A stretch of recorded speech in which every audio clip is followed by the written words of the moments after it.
Imagine the scene, right? It's just a typical evening in the nation's capital. But then, all of a sudden, the air is literally torn apart by the sharp, undeniable pop of gunfire. We're talking absolute panic and chaos erupting just meters away from the White House. From where I sit as an investigative reporter, it's that raw, terrifying reality that flips a city from a state of total calm into a high-alert lockdown in a split second. This was a sudden, violent shootout right at the security checkpoint of the most protected residence on Earth. So, welcome to This Explainer. Today, we're putting on our investigative journalist hats, and we're going to break down exactly what went down here. But more importantly, we need to look at how this fits into a larger, honestly deeply concerning pattern. We're going to objectively dissect the anatomy of these back-to-back security threats that have completely rocked Washington. If you really want to understand the modern reality of presidential security and exactly how tactical teams react when the unthinkable happens, well, you are in the right place. Here's our investigative dossier for today. We'll start with the chaos at the checkpoint, then untangle the timeline of these recent breaches. After that, we'll examine the suspect profiles, break down the Secret Service tactical response, and finally, evaluate the public perception and the aftermath regarding free speech. Let's just get straight to the facts. All right, diving right into Section 1, Chaos at the Checkpoint, a sudden shootout at the White House gates. Now, the hard facts of this incident are pretty startling. It all happened shortly after 6 p.m. Eastern Time. An individual walks right up to a White House security checkpoint. And listen, this wasn't some subtle breach or warning. The gunman actively pulls a weapon out of his bag and just opens fire on the posted security personnel. Reports are pointing to a really heavy volume of gunfire. We're talking between 10 and 20 shots fired in rapid succession. And to truly grasp the gravity of this, you got to remember this critical detail. President Donald Trump was actually inside the White House at that exact moment, holding some very crucial talks on Iran. He was briefed by the Secret Service later, right as FBI Director Kash Patel stepped in to oversee the immediate response. Now, as you can imagine, in any heavily populated area, an exchange of fire like this carries immense collateral risk.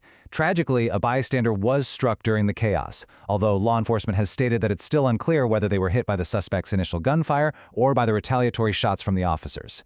Because, make no mistake, the Secret Service absolutely returned fire, fatally shooting the gunman.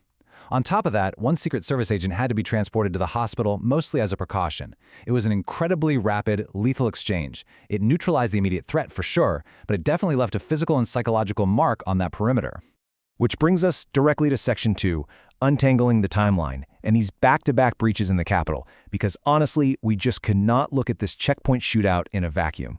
When you actually track the chronology here, it reveals a pretty chilling escalation. Look back nearly a month prior to April 25th. There was what authorities literally described as an attempted assassination at the Washington Hilton. Then, as we move through the summer, the individual involved in today's checkpoint shooting was actively pinging law enforcement radar. On June 26th, he's detained for flagging down agents and making threats. 2 weeks later, July 10th, detained again, this time for entering a restricted area. And then the whole timeline culminates in today's deadly shootout. This sequence really shows us that the perimeter is just constantly, relentlessly being tested. Let's move over to Section 3 to see how this builds our understanding of the actual threats out there. Suspect profiles, Nasser Best versus Cole Thomas Allen. So we're looking at two entirely different security challenges here. On one side, we have Nasser Best, the 21-year-old Maryland man involved in the White House checkpoint shootout. Reports show his profile is marked by a history of mental health issues and a documented escalating pattern of prior encounters with the Secret Service. That's one end of the spectrum. On the other side, we've got 31-year-old Cole Thomas Allen from California, the suspect in that April 25th Washington Hilton incident. In his profile, it's aggressively tactical. He showed up armed with multiple weapons and actually successfully breached security before Secret Service agents finally pinned him to the ground. It was a wild scene, captured in those stark, raw images you probably saw floating around social media. Shifting focus now to Section 4, Secret Service Tactical Response. Let's specifically look at what it took to secure the Washington Hilton during that April 25th incident. I want you to put yourself inside that banquet hall for a second. It's the annual White House Correspondents Association dinner. Hundreds of journalists, celebrities, national leaders, everyone is seated just waiting for the president's address.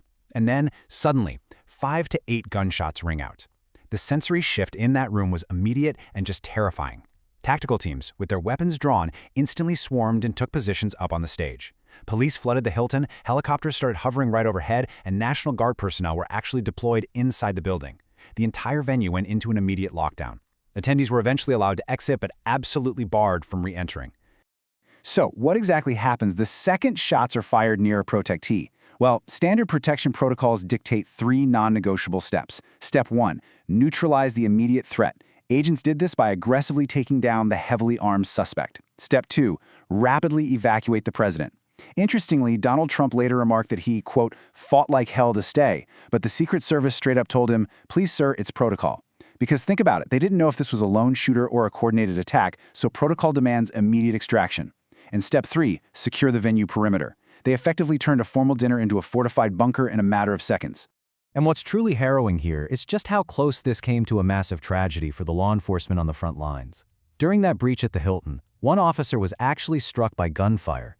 Donald Trump highlighted this terrifying personal experience, noting that the officer was shot from a very close distance with a powerful weapon. But thank goodness the vest did the job. A high-quality, bulletproof vest turned what would have absolutely been a fatal moment into a narrow escape, allowing the officer to survive in great shape. It's a stark, real-world reminder of the immense physical risk these agents absorb every single day to protect the perimeter. Which brings us to our final section, number 5, free speech and the aftermath. Let's look at the public perception and the political fallout. You see, violent events like these, they don't just test tactical readiness.